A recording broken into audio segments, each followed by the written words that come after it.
Wesh la Famax, on se retrouve pour le débrief du match entre le Pays de Cassel et le Paris Saint-Germain. Victoire 7-0 du Paris Saint-Germain.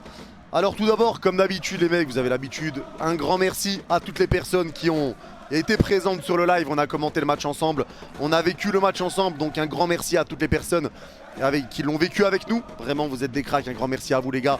Et merci également à ceux qui prendront 2 secondes pour mettre le petit commentaire et le petit like pour le référencement. Et à ceux qui s'abonnent si le contenu vous plaît et si ce n'est pas encore fait, bien évidemment. Alors, on avait fait ensemble déjà le tirage au sort de la Coupe de France avant le match du PSG face au Pays de Cassel. Et on savait que notre adversaire serait l'Olympique de Marseille en 8e de finale en cas de qualification et au Vélodrome. On les affronte déjà en Ligue 1 le 26, on les jouera en Coupe de France le 7 ou le 8, maintenant en cas de qualif. Donc on s'est qualifié, le PSG s'impose 7-0 et bravo au Pays de Cassel. Voilà, le match a été, c'est juste les gars, le score est juste logique. C'est pas, c'est pas un truc exceptionnel, c'est pas un exploit. Le score est juste logique. Cassel, c'est un club qui est en DH, c'est une R1, c'est un club de DH. Donc il y avait un écart de niveau conséquent qui s'est fait ressentir. Et c'est normal, mais en tout cas bravo à eux. Je pense que ça a dû être exceptionnel, surtout pour le capitaine, d'affronter le Paris Saint-Germain. Et voilà, donc bravo à eux, j'espère qu'ils ont passé un bon moment. Malgré le score, je pense vraiment qu'ils ont passé un bon moment de leur côté. Donc bravo au Pays de Cassel. Maintenant pour parler du Paris Saint-Germain, on a vu des bonnes choses. Même si c'est une R1 et que c'est clair que des conclusions, ça sert à rien d'en tirer sur des matchs comme ça. Mais Mbappé qui nous met 5 buts et qui maintenant se retrouve à 4 buts. Dites-moi si je me trompe pas en commentaire. Il se retrouve à 4 buts de Cavani pour le record. Historique du club de nombre de buts marqués sous le maillot du PSG. Mbappé n'est plus qu'à 4. Mbappé qui en met 5, il a été monstrueux.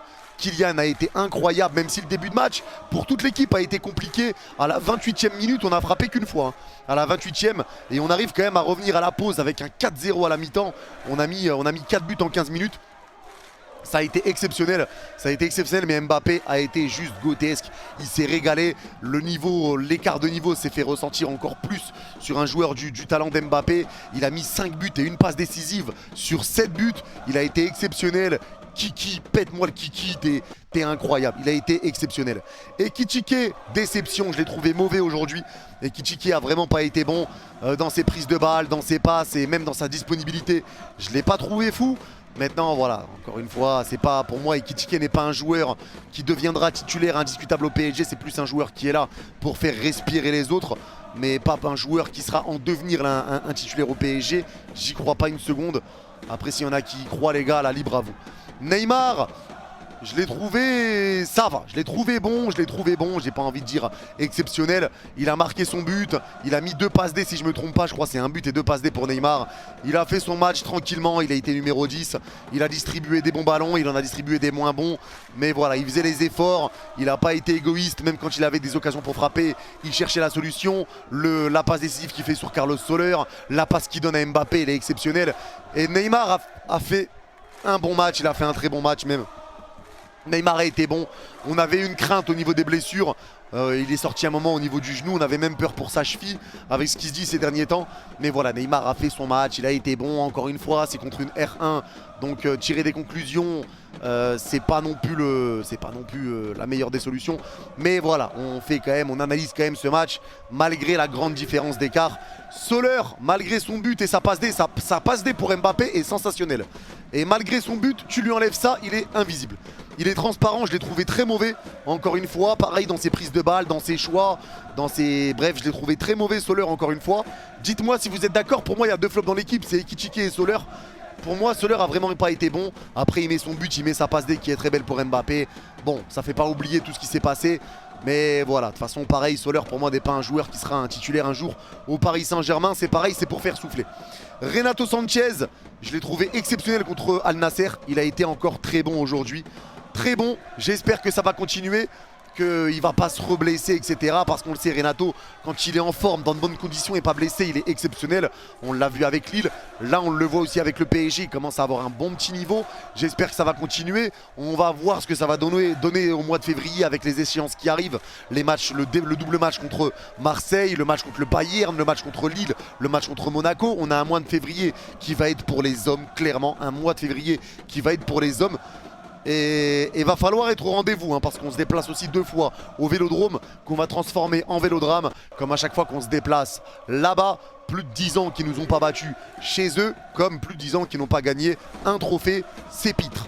Ensuite, Vitinha, je l'ai trouvé vraiment bon également. Pareil, Vitinha, on connaît sa qualité. Il aurait pu même mettre son premier but avec le PSG.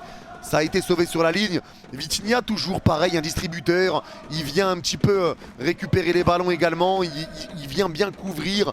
Il vient aider un peu les autres milieux. Mais au niveau des passes, au niveau de la conservation de balles, etc. Vitinha, c'est exceptionnel. J'ai trouvé Vitinha très bon. Renato Sanchez très bon également.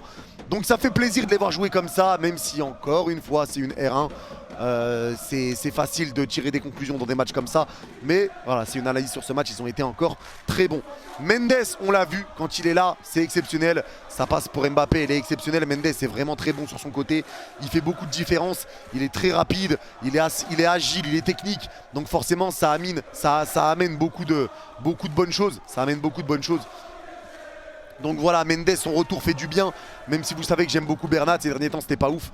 Mais son entrée n'a pas été mauvaise non plus à Bernat. Mais voilà, Mendes, ça fait plaisir qu'il soit de retour. Et il est très bon.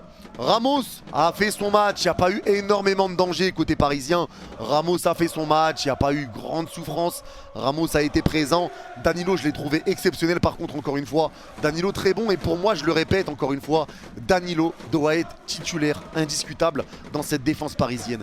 Et je dirais même que si on récupère Skriniar, la défense doit être Skriniar, Danilo. Après, on verra bien. Marquinhos est loin de son niveau habituel. Kipembe, on l'a très peu vu cette saison. On ne sait toujours pas quand il va revenir. Donc cette saison, on ne peut pas compter sur lui. Et Ramos, c'est pas non plus son niveau, c'est pas son grand niveau. Il dépanne, il fait du bien, mais c'est pas non plus l'assurance tout risque. Donc au niveau de la défense, j'espère vraiment qu'on va aller chercher Skriniar. Mais pour moi, Danilo doit être indéboulonnable en défense centrale. Faut pas le mettre au milieu de terrain. Il faut pas. Pour moi, c'est perdre de son importance. Danilo, je le trouve meilleur en défense centrale. Et voilà. Pembele sur son côté droit, j'ai trouvé très bon. Très bon, très remuant en première mi-temps. Il a bien gardé la balle entre plusieurs joueurs, plusieurs fois. Des bonnes petites passes en retrait, des centres on a un petit peu moins vu. Mais Pembele, je l'ai trouvé plutôt bon. Il a fait son match, un match assez sympathique on va dire. Match assez sympathique de Pembele et Keylor Navas qui a eu une parade à faire. Donc forcément on va pas réellement parler de lui. Donc la moralité de tout ça, c'est qu'on affrontera bien évidemment l'OM en Coupe de France en 8e de finale. Et j'espère bien mettre fin à l'Euro Espoir, parce que je rappelle que l'objectif de l'OM cette saison, c'est de remporter la Coupe de France. Sacré objectif pour le plus grand club français, sacré objectif. Et j'espère qu'on va mettre fin à leur espoir avec pourquoi pas Mbappé qui bat le record de buts de Cavani contre l'OM. Ça serait exceptionnel. En tout cas, on a un mois de février très chargé. Faut penser également au Bayern, faut penser Ligue des Champions, faut penser collectif, etc. Faut faire attention, faut ménager les joueurs, mais les laisser aussi se retrouver un petit peu en forme. J'ai hâte de ces matchs-là, j'ai hâte des 8e de Coupe de France.